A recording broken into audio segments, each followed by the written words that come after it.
구원은 오직 당신네 종파 속에서만 가능하다는 말을 어떻게 할 수 있단 말입니까?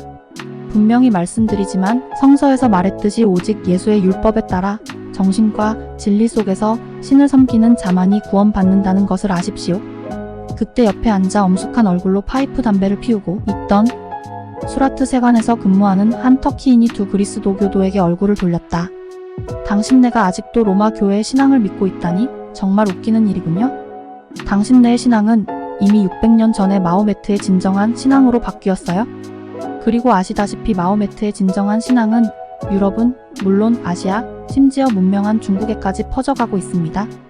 당신들도 유대인은 신에게 버림받았다는 것을 인정하고 있지 않습니까? 그 증거로 유대인들은 가는 곳마다 멸시당하며 그들의 신앙을 전혀 전파하지 못하고 있습니다. 이슬람 신앙의 진실성을 인정해야 합니다. 이슬람교는 지금 융성의 절정에 있고 갈수록 퍼져가고 있으니까요. 신의 마지막 예언자인 마호메트의 가르침을 믿는 자만이 구원을 받을 수 있습니다. 그것도 오마르파가 아니면 안 되며 알리파는 안 됩니다. 알리자는 신앙이 없기 때문입니다.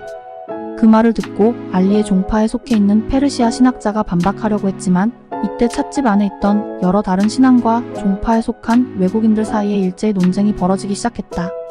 거기에는 아비시니아의 그리스도교도, 인도의 라마승, 심지어 배화교도까지 있었다.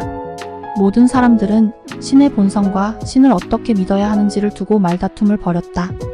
각자가 자신의 민족만이 진정한 신을 알고 있으며 신을 어떻게 숭배해야 하는지 알고 있다고 주장했다. 모두들 침을 뒤집어가며 말다툼을 하고 소리를 질렀다. 오직 한 사람, 공자의 가르침을 실천하는 중국인만은 찻집 한쪽 구석에 앉아 이 말다툼에 끼어들지 않고 있었다. 그는 차를 마시며 아무 말 없이 모든 사람들의 말에 귀를 기울이고 있었다. 중국 양반, 좀 응원해 주시구려. 잠자코 있지 말고 나에게 유리한 말을 해줄 수 없겠소? 터키인이 한창 말다툼을 하다 그를 알아보고 말했다. 그래, 맞아. 당신 생각을 한번 말해보구려. 다른 사람들도 동의했다. 공자의 가르침을 실천하는 그 중국인은 두 눈을 지그시 감고 잠시 생각하더니 눈을 뜨고 자기 옷의 소매뿌리에서 두 손을 꺼내 가슴 위에 모으고 조용하고 침착한 목소리로 말문을 열었다. 여러분, 신앙 문제에서 사람들의 고집이 모두의 일치를 방해하고 있다고 생각하지 않습니다. 당신들이 내 말에 귀를 기울여 주신다면 그걸 예를 들어 설명하겠습니다. 저는 세계를 일주하는 영국 여객선을 타고 중국에서 이수라트에 왔습니다. 도중에 물을 얻기 위해 수마트라 섬의 동쪽 해안에 정박했지요. 한낮에 우리는 섬에 내려 주민들의 마을에서 그리 멀지 않은 바닷가 야자나무 그늘에 앉아 있었습니다. 제각각 다른 나라에서 온 사람들이었어요. 우리가 앉아있는 동안 한 장님이 다가왔습니다. 그는 태양이 무엇인지 알고 싶어서 너무 오랫동안 열심히 태양을 쳐다보다가 눈이 멀었다고 했습니다. 그는 태양빛을 조금이라도 가지고 싶어서 오랫동안 온갖 학문을 열심히 연구했습니다. 그는 태양빛을 붙잡아 병 속에 담고 싶었습니다. 그래서 열심히 태양을 바라보았지만 결국 아무것도 얻지 못하고 태양빛에 의해 마침내 눈이 멀게 되고 말았습니다. 태양빛은 액체가 아니다. 만일 그게 액체라면 병에 흘려 넣을 수 있는 것이고 바람이 불면 물처럼 흔들릴 것입니다. 태양의 빛은 불도 아니다. 만일 그게 불이라면 물속에서 꺼질 테니까요. 빛은 영혼도 아닙니다. 왜냐하면 보이기 때문입니다. 또 움직이지 않으니 고체도 아닙니다. 태양빛이 액체도 불도 영혼도 고체도 아니라면 결국 태양빛은 무의미한 것입니다. 그는 이렇게 생각했습니다. 그러고도 여전히 태양을 바라보며 줄곧 그것에 대해 생각했기 때문에 시력과 함께 이성까지 잃어버리고 만 것입니다. 그가 완전히 장님이 되었을 때는 이미 태양이 없다고 믿게 되었습니다. 이장님과 함께 그의 노예도 있었습니다. 그는 자기 주인을 야자나무 그늘에 앉힌 뒤 떨어져 있는 야자 열매를 주어 그것으로 등불을 만들기 시작했습니다. 야자의 섬유를 비벼 심지를 만들고 야자 열매에 기름을 짜서 그 속에 담았습니다. 노예가 등불을 만들고 있는 동안 장님은 한숨을 쉬며 그에게 말했습니다. 나는 너에게 태양이란 건 없다고 말했는데 내 말이 맞았지? 봐라, 일이 캄캄하지 않느냐? 그런데도 사람들은 태양이 이러니 저러니 하고 있으니 도대체 태양이 무엇이기에? 저는 모릅니다. 태양이 무엇인지.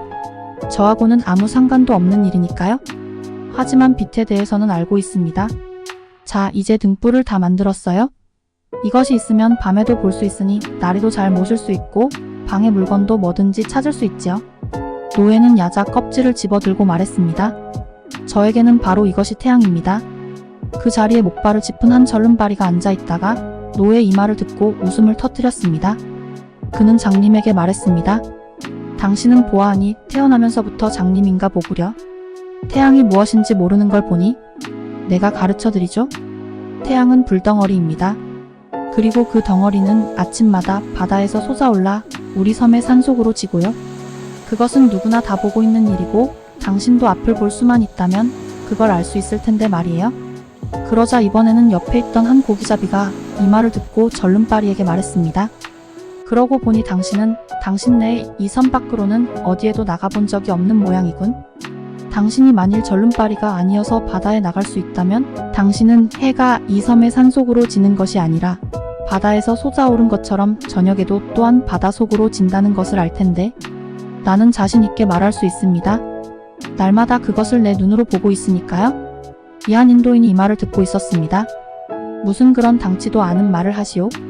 그래, 불덩어리가 물속에 떨어져도 꺼지지 않는다는 게 말이 되는 소리요? 태양은 불덩어리가 아니라 신입니다. 바로 제바라고 하는 신이지요.